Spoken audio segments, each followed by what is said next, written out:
Hi friends, எல்லோரும் எப்படி இருக்கீங்க? ரொம்ப நாள் ஆயிடுச்சு ஓன் வாய்ஸ் போட்டு, அதனால தான் போடலான்னு சொல்லி இந்த வாட்டி திருவண்ணாமலைக்கு போயிருந்தோம். நாங்கள் மாதம் மாதம் போவோம் எப்பயுமே.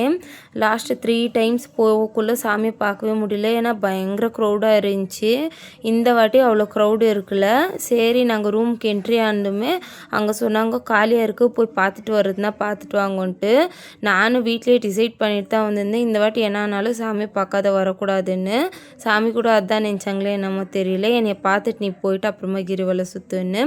அப்புறம் சாமியை நிறுத்தி நிதானமாக கிட்ட போய் பார்த்துட்டு வந்தேன். இந்த வாட்டி நான் ஃபீல் பண்ணதுக்கு வர்த்தாக இருந்துச்சு. அதே மாதிரி வெளியே வந்து பார்த்தா பிரசாத காலி ஆயிடுச்சின்னு சொல்லிட்டாங்க. எனக்கு அப்படியே ஷாக் ஆகிடுச்சி. ஐயோ, ரொம்ப கஷ்டமாக போச்சு. அப்புறம் உட்காந்துட்டு யோசிச்சுட்டே இருந்தேன் பிரசாத காலி ஆயிடுச்சின்னு சொல்லி. ஏன்னா அந்த கோயில் பிரசாதம் எனக்கு ரொம்ப பிடிக்கும். ஒரு 100 ருபீஸ் கூட வாங்கி சாப்பிடுவேன் இருந்துச்சுனாக்கா. சரி இல்லையேன்ட்டு ஃபீல் பண்ணிகிட்டு இருந்தேன். அப்புறம் கூப்பிட்டு எங்களுக்கு ஃப்ரீயாகவே கொடுத்தாங்க. பாருங்கள் சாமி கூட எப்படி இருக்காங்கன்னு சொல்லி இதை சொல்லலான்னு தான் வந்தேன். ஓகே பாய், நெக்ஸ்ட் வீடியோவில் பார்க்கலாம். பாய்.